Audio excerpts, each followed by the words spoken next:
Hello दोस्तों, कैसे हैं आप सब। आप सबका स्वागत है मेरे ब्लॉग में।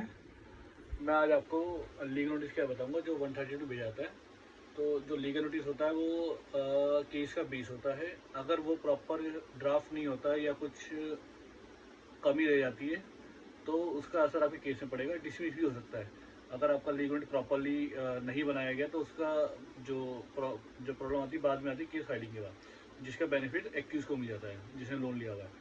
तो मैं आपको आज बताऊंगा कि कैसे लीगल नोटिस बनाना है और क्या क्या पॉइंट उसमें मेंशन करने हैं। ठीक है, मैं आपको बताता हूँ।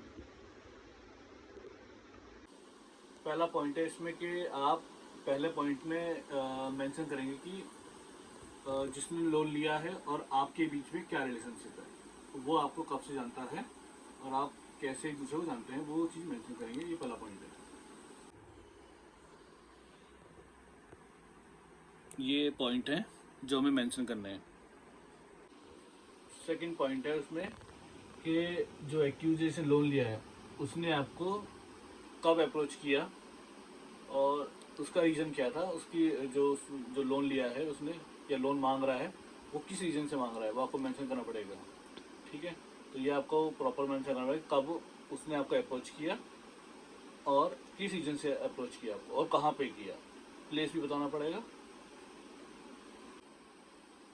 तीसरा मेन पॉइंट है कि आपको बताना ये भी मेंशन करना पड़ेगा कि उसको क्या किस लिए ज़रूरत थी, क्या रीज़न था जिसके लिए उसको उसने आपसे लोन मांगा, या मकान लेना है, बहन की शादी है, किसी की शादी है, उसके लिए ये मेंशन।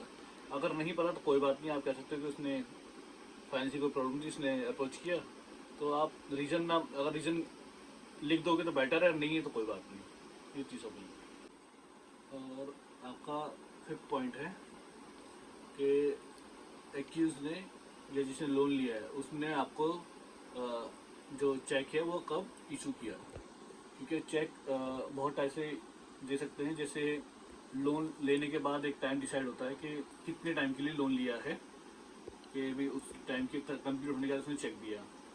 सेकंड, कुछ पोस्ट डेटेड चेक भी होते हैं कि जब लोन लिया उसी टाइम हमें पोस्ट डेटेड चेक दे दिया या एज ए सिक्योरिटी चेक दिया हमें। तो ये चीज़ें बतानी जरूरी है कि बाद में दिया, लोन लेने के बाद लिया, या सिक्योरिटी चेक है या पोस्ट डेटेड चेक है, ये बताना जरूरी है। और जो चेक है आपने कब अपने कोर्ट अपने बैंक में प्रेजेंट किया और उसका रीज़न बताना होता है कि जो बाउंस होने का रीज़न क्या है। और उसके बाद आपको एक चीज़ मेंशन करनी है कि आपने उसको बाउंस होने के बाद कैसे इन्फॉर्म किया और कहाँ पर इन्फॉर्म किया, कितनी बार इन्फॉर्म किया, और ये बताना ज़रूरी है। ये पॉइंट है जो आपको मेंशन करने हैं प्रॉपरली।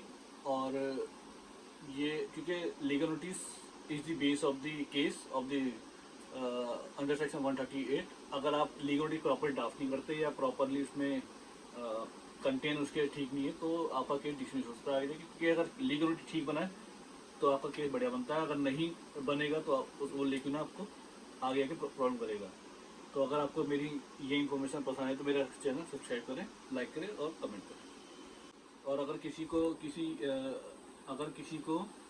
किसी केस पे या कोई क्वेश्चन पूछना है, कुछ पूछना चाहते हैं तो मुझे कमेंट करके ज़रूर बताएं।